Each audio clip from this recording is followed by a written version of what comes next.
Undisputed. Good morning. Welcome to Undisputed. I'm Jenny Taft with Skip Bayless and Shannon Sharp. Good morning, guys. How are you doing today? Good. You know, when I bring the shirt and tie, Really? somebody, hey, Skip, it's over. Boy, it's all about you. It's over. I've never heard anything like that. All I know is somebody going to jail today. Really? Somebody going to debate jail today Really? with the shirt and tie on. Yep. Well, allow me to say, I didn't get a chance to do this yesterday because it was our first day back. Yep. I would like to wish a belated happy 28th birthday to the best two-way player on this planet, to the man who will soon be back-to-back finals MVP, to the new king of Los Angeles. I don't even have to say his name, but happy birthday, you know who. Can I move my birthday to another month? Yeah. No. Oh, you gotta do share his that fun. guy. I do a couple of days before. Yeah, okay, good. How you doing today, Skip? I'm just great. Here we go. Yes, sir. You guys good? I like that. Skip, way to get that in. All right, we got to go to the latest with Cam because the hype train for the Patriots has begun with the signing of Cam Newton. Pro Football Focus said that Cam single-handedly has made New England the favorites to win the AFC East. According to PFF, Cam is now the best quarterback in the division while still taking into consideration the uncertainty of his injuries. So, Shannon, do you agree with all of this? Yes, I had the Patriots as a slight favorite in the division before Cam got there. So obviously Cam being the best quarterback in the division makes them, I believe, an overwhelming favorite. Skip, I don't trust Josh Allen. I believe the Dolphins are maybe a year or two away because they're a very young football team, and the Jets are the Jets. So for me, obviously, I believe it's going to come down probably between Buffalo and New England. But I trust Cam more than I trust Josh Allen. I trust Bill Belichick more than I trust Adam Gase. And I trust their defense, even though I love Greg Williams. I know Greg is going to have them flying around.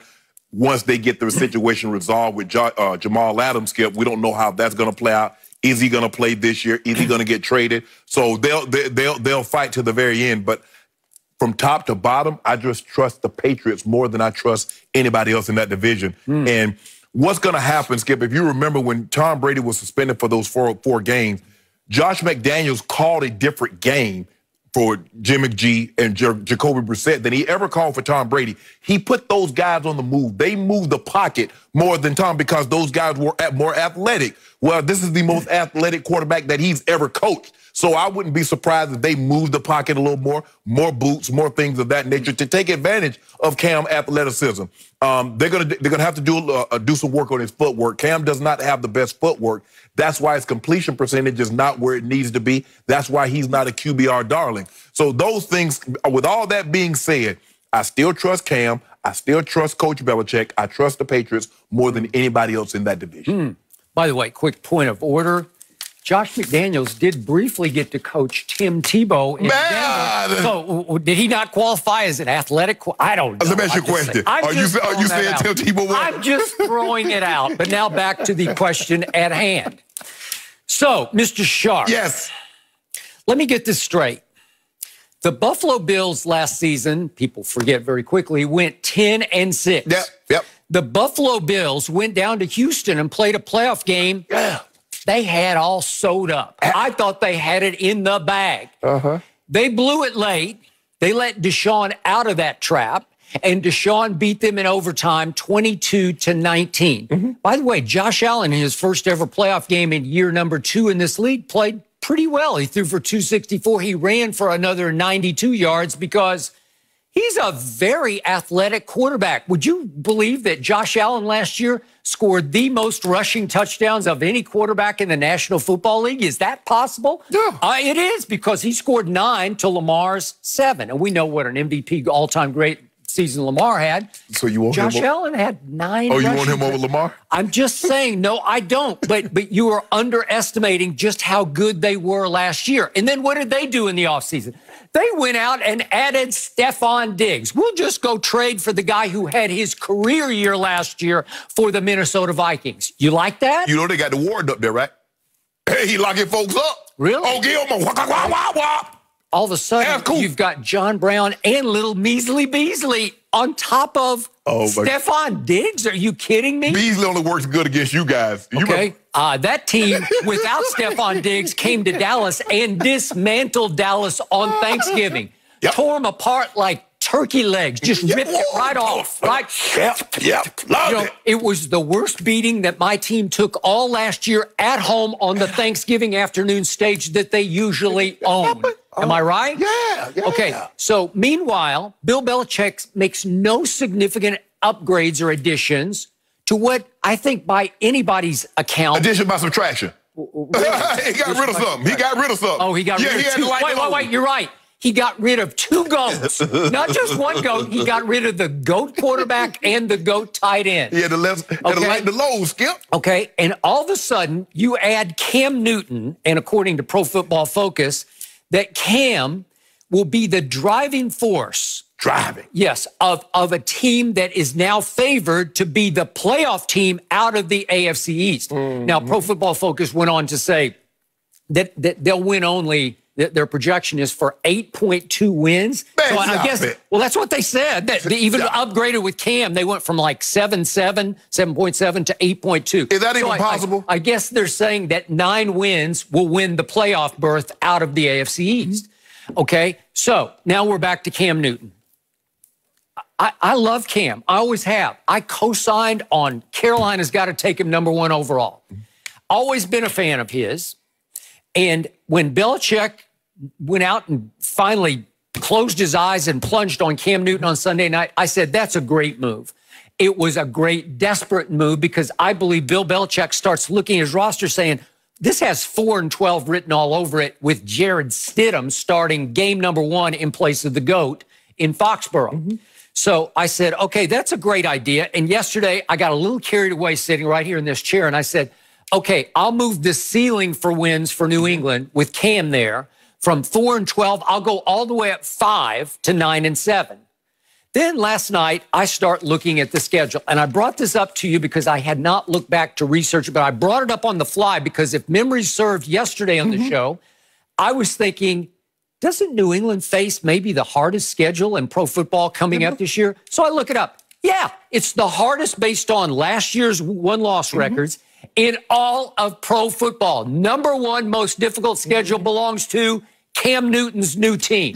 So I start looking at the schedule last night, and I dare you to look at it right now and show me 8 wins because I'm having a hard time finding 8 wins on this schedule because they get to open at home with Miami. I'll give you that one. Then they go to Seattle. I will not give you that one. Then on down the line, game #4, they go to Kansas City. I won't give you that one.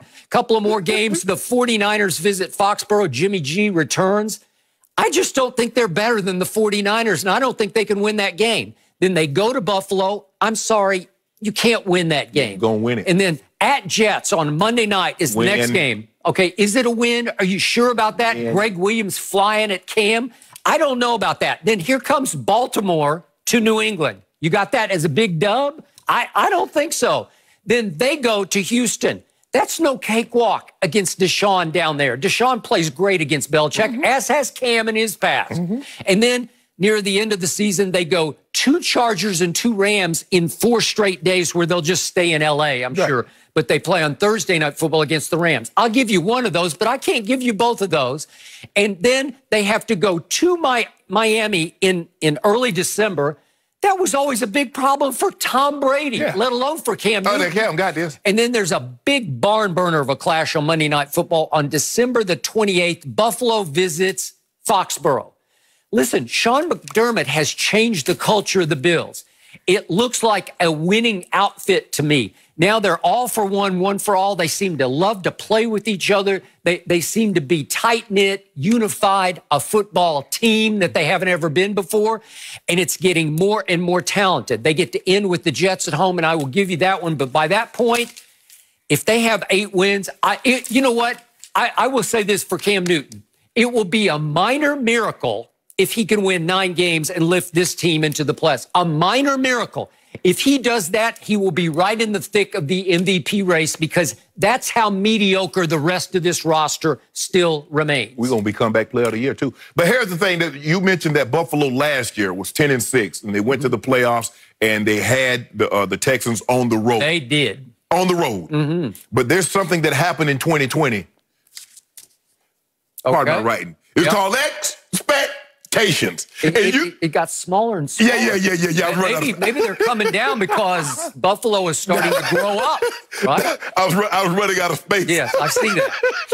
Skip, because now what you and a lot of people have done, you based 2020 on 2019's results. And you start all over again, right? So now we're going to go back to the drawing board because Josh Allen caught a lot of people off guard, Skip, with his athleticism. He hurt people with his legs. As you mentioned, the 92 rush yards he had in the playoff games. And a lot of times they would do what they did with Lamar Jackson, what they did at Cam in the past. They would just sweep and just roll the pocket, and he just take off running. He's a big kid now. He's 6'5", 240-ish? Got to be 50. Yeah, I don't know. He's a big kid. Yep. So now you could pull a wide receiver, you got a running back, you're pulling an offensive lineman, and you got a big 6'5" guy in behind that. So he did a great job of running, and they did a great job. I think Brian Daboll is up there now running the offense. Skip, I get it. Buffalo is a sexy pick, and it's been a long time. And they finally look like they found a quarterback. They finally found a guy that can actually replace Jim Kelly. But Skip, I'm not taking them until someone actually defeats the New England Patriots, which hasn't happened in a very, very long time for that division. I can't say, well, Buffalo looked good last year, they're going to do it. I like Miami, but I just believe they're too young. They're not there yet. And the Jets, no. Okay, but the Jets have 3 or 4 games in them where they're talented enough. Sam Darnold is just good enough. Not against He's going to knock off some teams. He knocked off my team up there last year. Remember that? Y'all wouldn't get very good. Amari Cooper disappeared. Whoa. No, y'all gave him $20 million. So I want to hear nothing about no disappearing. Yeah. And guess what? $60 million I'll catch one ball for 3 yards at Jets, and then I'll just say, you know what?